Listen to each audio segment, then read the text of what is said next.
This is the theBreaker.news podcast for the week of February 14th, 2021.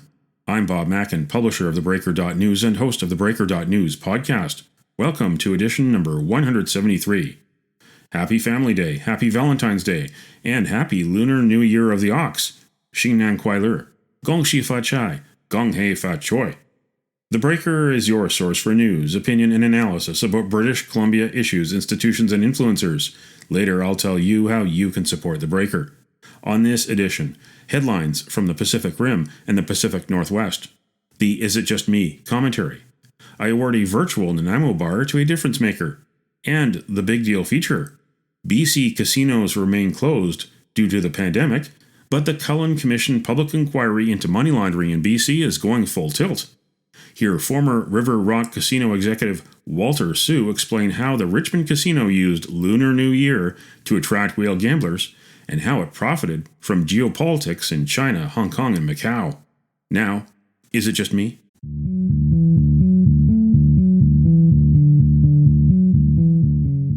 Is it just me, or do British Columbians need to stop being so smug? On February 12th, Washington State reached the 1 millionth coronavirus vaccine shot milestone. British Columbia remained on a snail's pace to reach 200,000.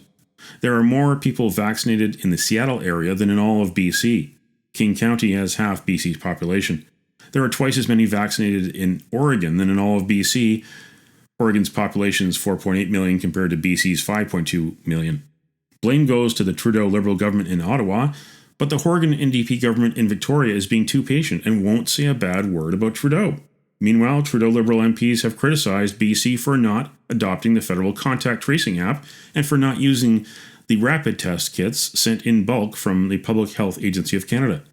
Last spring, the World Health Organization said the key to defeating this pandemic is to test, trace, isolate, and treat. BC is not promoting the PCR test like it should. It is also not using the rapid test like it should. So the numbers in BC look artificially low, but the virus still spreads, especially with mutations from UK, South Africa, and now Nigeria. BC cannot afford a third wave of this virus. What do you think? Email Bob at theBreaker.news.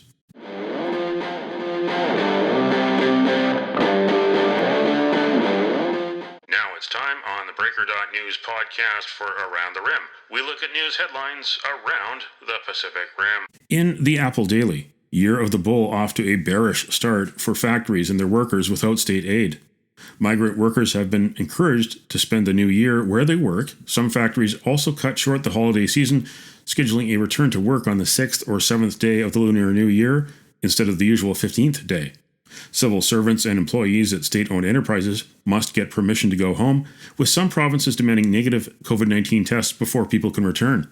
Train journeys taken in the first 4 days of the Spring Festival rush fell by 70%, the State Council said. Meanwhile, state broadcaster CCTV's annual 4-hour New Year's TV variety show raised eyebrows when performers wore African costumes, including blackface. Reuters noted comments on China's Weibo social media platform, including this one, quote, "Is there any difference between Chinese people doing blackface and white people slanting their eyes to make fun of Asians?" End quote.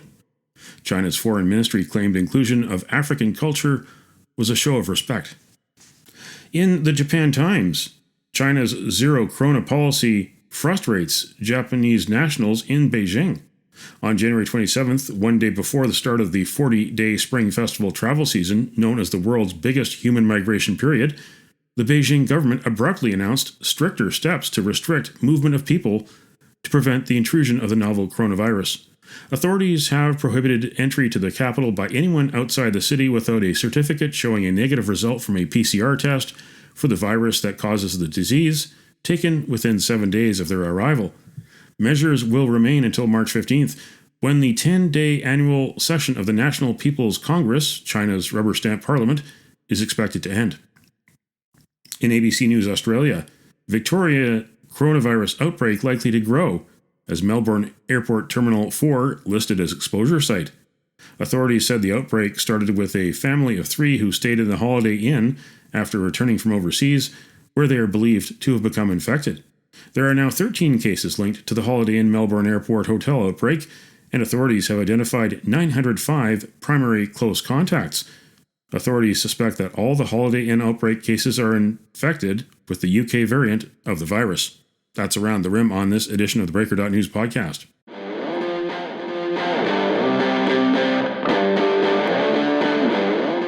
Now it's time on the Breaker.news podcast for Cascadia Calling. We look at news headlines around the Pacific Northwest. In the Mount Shasta Herald, Oregon wolf relocates to Northern California, finds mystery partner. California is home to 2 new gray wolves, at least one of which relocated from Oregon. OR-85 is from Oregon's Mount Emily Pack in the northeastern corner of the state near Pendleton. He was collared in February 2020 and struck out on his own in June. The wolf, with shaggy black fur, took a short trip to Nevada and then returned to Oregon before crossing the border into California's Modoc County in early November. In the Seattle Times, police officer partnered in businesses with Auburn area Proud Boy, charged in Capitol Siege, records show. Renton cop Trevor Davidson privately partnered in 2 business ventures with Ethan Nordine, the self-prescribed sergeant-at-arms of the Seattle chapter of the right-wing extremist group, the Proud Boys.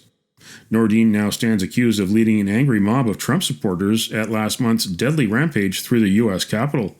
After the Seattle Times shared public records showing Davidson's business ties to Nordine with Everett and Renton police, spokespersons for each force said their departments didn't immediately know about the relationship but would review it. Check News. Safety Board says BC ferry traveling too fast failed to respond to commands in 2020 terminal crash. When the master of the Spirit of Vancouver Island ordered the helmsman to steer hard to avoid the crash last April, the ferry didn't respond. In the final moments before the crash at the Swanson terminal, the master ordered both anchors released as an additional safety measure. However, the report outlines that neither one released properly. 2 crew and 1 passenger sustained minor injuries. And these headlines in the Breaker.news. Ex-Temple boss and Sheer operative who split with Trudeau, dead after fall in Richmond. BC Health Authority boss fired after review of botched bulk mask buy. And exclusive video. Abbotsford mayor went out of his way for fake photo op. Read the stories behind these headlines at theBreaker.news.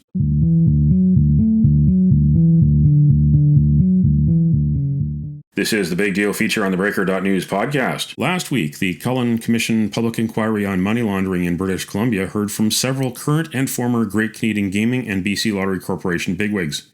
One of them was Walter Sue, who was Great Canadian's Vice President of Player and Gaming Development until 2019.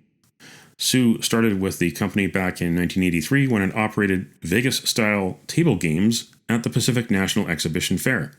Sue's job at River Rock, to welcome high rollers from Asia, came under the microscope after the NDP government came to power in 2017. Walter Sue testified February 9th at the Cullen Commission about the casino in the most ethnic Chinese city outside of China. Commission lawyer Kyle McCleary asked Sue about the strategies that resulted in the Richmond casino near the Fraser River becoming a magnet for both whale gamblers and loan sharks.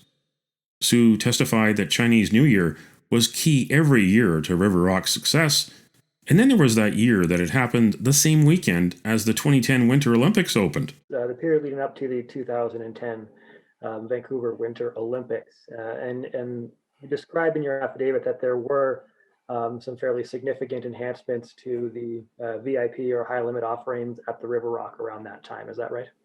That's correct, yes. And those included the development of a new, say, more private high limit space on the 3rd floor of the casino?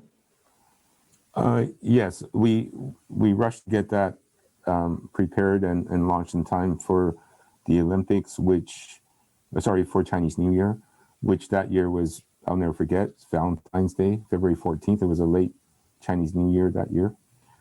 The Olympics had opened up 2 days earlier, the two-week event, February 12th. And so I was really fearful of that overlap. I remarked in my affidavit, I clearly remember that there was a problem in Las Vegas. People told me, our customers that went down for Chinese New Year that year told me. It was just one of those unfortunate situations that the mayor of Las Vegas at that time, Oscar Goodman, was really trying to wine and dine David Stern, the NBA commissioner at that time, to allowing Las Vegas to have a NBA team. He didn't do that, but he managed to convince him to conduct the All-Star game there. The game day on that Sunday weekend was Chinese New Year Day. Chinese from all over, not just North America, but even Asia, because Chinese New Year is, for main businesses, shut down for essentially 9 to 12 days, would do their annual pilgrimage there. And our players did as well too. Our players, I clearly recall that if they were going down for 3 or 4 days, I saw them back in one day.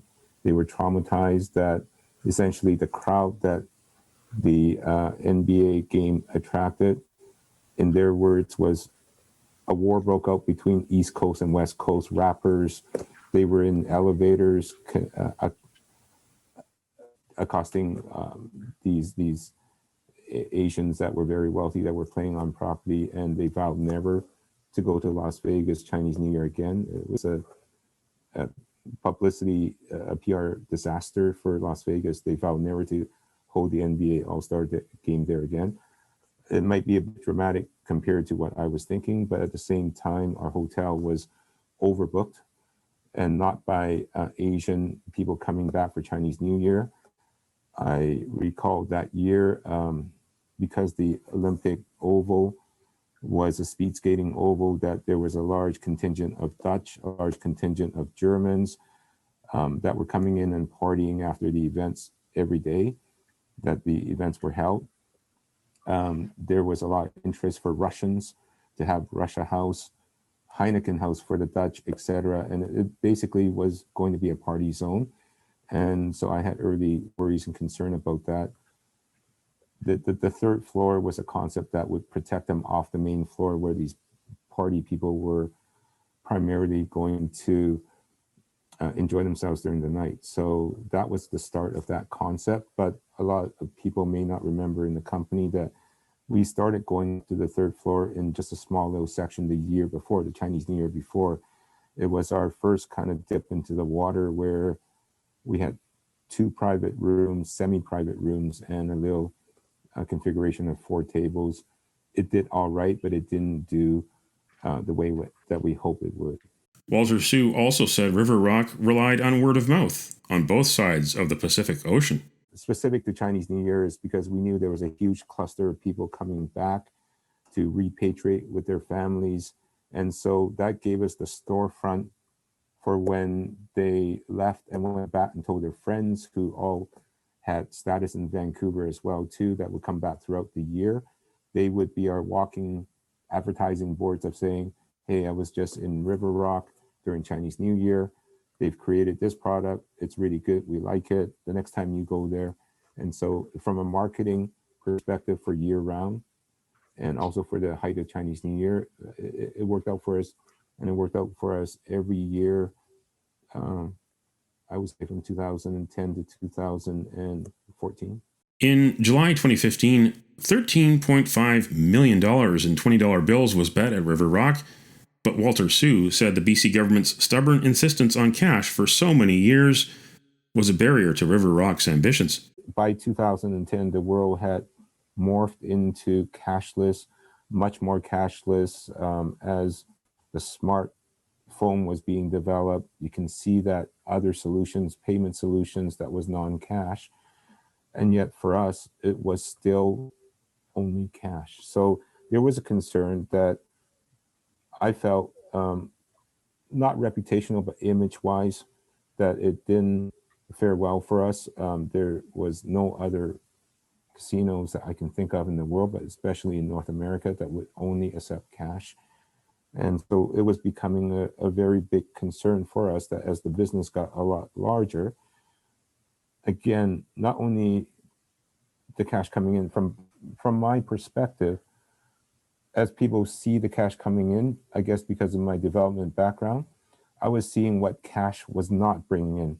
As a matter of fact, cash was a barrier to revenue coming in, and specifically people from all over the world that wanted to play with us, and as well to what I had found out and proven to myself and through the branch office and the Las Vegas executives that were marketing in our area, there was this money there that just was not available, not willing to walk into us because of the cash rule. So I found that cash was actually a big deterrent in our ability to advance the business forward. According to former Great Canadian Gaming Vice President Walter Sue, River Rock's success was about being at the right place at the right time. Sue called it a twist of fortune. Even Xi Jinping's rise to power in China led to bigger profits at River Rock. Is that meant to indicate that the River Rock was trying to attract players who would not be able to play in Macau because they were linked to corruption? No.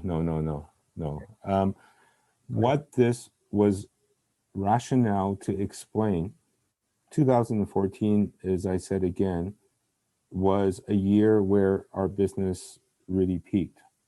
And in that year, there was a lot of new inflow of people. And this rationale was to explain or try to explain what was going on, what was bringing these people in, and would this continue or not. So, I was careful. I always wanted to make sure that the lens that I looked through was farsighted, not just nearsighted, to look at, what was more far-reaching in addition to looking at what was the low-hanging fruit. And because of this, I guess in my time in development, I grew this habit of looking at what the geopolitical factors were happening overseas. It could be Asia, right from when Hong Kong, the late 80s to the early 90s, Taiwan right after that, PRC China right after that, PRC China being the largest amount. And I always wanted to get and understand the vibe and the tick of what was going on. And that was also the reason that I would spend time on the gaming floor, to be in the trenches, to get the feel of what was going on. I didn't want us in a very successful year like that to just drink our own Kool-Aid, thump our chest and say, we knocked it out of the park, we know what we're doing. I felt that, again, in our business, starting from the 80s all the way to current, what we got in business very much was fortuitous, it was serendipitous. We didn't go looking for it, it found us. We just happened to be in the right business, in the right geographical part of the world that seemed to align perfectly with geopolitical situations such as Hong Kong wealthy people wanting to come to Vancouver for a safer haven in the event that things didn't work out when the handover back to China happened, followed by Taiwanese people that essentially there was a change in the government for the first time in 50 years. A new government other than the KMT party was going to rule Taiwan. And there was worries about political stability and what the new government may cause in terms of, their family and the businesses that they ran over there. And mainland China, predominantly because the market opened up. It was a socialist government that embraced capitalism starting from the 90s. Also, I discovered that, the Canadian government really wanted this money and attracted this money all the way from the 80s to current. The immigration laws were extremely lenient. They wanted the Hong Kong people wealthy. They got them. Same with the Taiwanese, but with the mainland Chinese. And specific to this period that you're talking about, I recall finding out that from that period, I was already thinking what geopolitical factors were in play here. From 2005 to 2012, the federal government created immigrant investor programs to attract wealthy Chinese, PRC Chinese to Canada. In those 7 years, 2005 to 2012, it was only terminated in 2013 because the backlog of applications reached a point where it would take them years to process. It was that successful. It amounted to, I believe the number was over 30,000 of China's richest, the top 1% of the wealthy, to immigrate to Canada. And also in that period, the federal government, once they implemented this immigrant investor program, they allow each province individually to determine the criteria and qualifications. And so that initiative was called the PNP, or the Provincial Nomination Program. Essentially, they would vet the people applying for British Columbia, submit that to the federal government to approve. The majority of the wealthiest during that time coming to Canada ended up in Vancouver. So again, for us, I felt it was a direct correlation what's going on in there. I needed to stay in tune with everything that was going on. For this point number one, what had happened was the Chinese leadership changed beginning in the end of 2012. The president assumed general secretary, head of the Communist Party. He became president in early 2013, I believe in March. Call it what it is. It's all over the news. I'm not going to judge it. I'm not a political science expert. It was officially China's anti-corruption flight capital. Some people refer to it as the political purge, to rid himself of his enemies. I'm not going to get into that because I'm not qualified to. That, in addition to what I stated earlier with the immigrant investor program under the PNP for British Columbia, brought all these people over. So we didn't do anything. It was a twist of fortune for us that it just lined up, just like River Rock, as a matter of fact, opened up in June of 2004. The month before, in May, the first large-scale American casino opened up in Macau. And there's no doubt in my mind that benefited us directly, because the Venetian Sands opened up in Macau in May of 2004. It had a $265 million investment, as I recall. It had no hotel. It was just a casino. They rushed to open it. They built it just like we did River Rock in about a year or so. They got, and their gaming taxes, 39, caught 40%.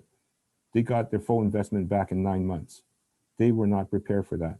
So what that did geopolitically is that the Chinese government, the Chinese citizens that never knew gaming before, became rich through the markets opening up, ended up exposed to Macau, that led them to learn how to play, that, by the way, they just happened to immigrate to Canada in that time period, and they already became experienced game players.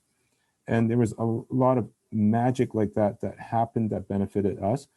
For instance, the Chinese people were not easily able to travel to Macau because of China requiring, Macau is a special administrative region. You needed an exit visa from China in order to go to Macau.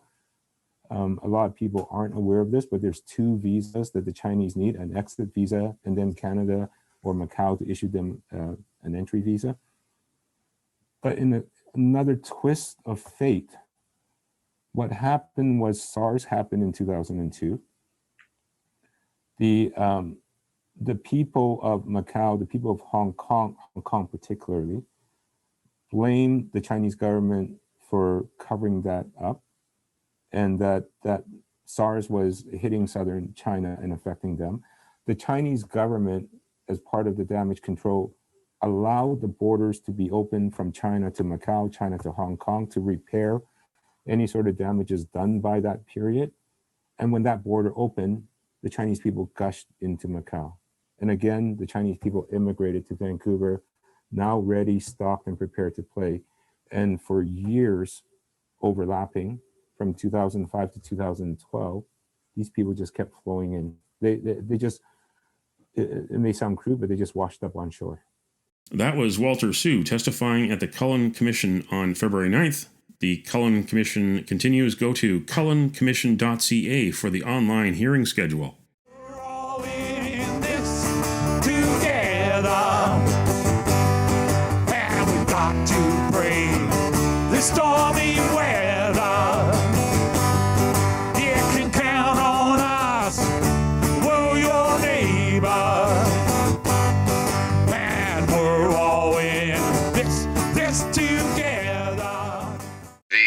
virtual Nanaimo Bar, brought to you by Spruce Hill Contracting. Every week we end the Breaker.news podcast on a tasty note by awarding the goodness of a virtual Nanaimo bar to people making a difference. A virtual version of the province's favorite dessert bar goes this week to the people across British Columbia that keep museums and archives open in every community, big and small. It is Heritage Week in BC, and you need to know the past to understand the present. You can nominate someone for a virtual Nanaimo bar. Send me an email to bob@theBreaker.news. Spruce Hill Contracting, custom homes and renovations. Find more information at sprucehill.ca. When your face is gone, you won't stand alone. We'll all stand together, 'cause this is our home. And it don't matter what color you are, 'cause love will conquer hate. So you won't stand alone. You won't stand alone. That's it for the Breaker.news podcast for the week of February 14th, 2021. I'm Bob Mackin. Thanks for joining me. Did you know that on February 14th in 2005, YouTube was launched? YouTube is another way you can listen to the Breaker.news podcast, by the way. The first video was shot at a zoo in San Diego, and it was uploaded in late April 2005, and it's been seen more than 152 million times. Now you know. Send me your feedback and send me your story ideas to bob@theBreaker.news. Bookmark theBreaker.news. You can also find us at theBreaker.ca. Sign up for the email newsletter and get updates to your inbox.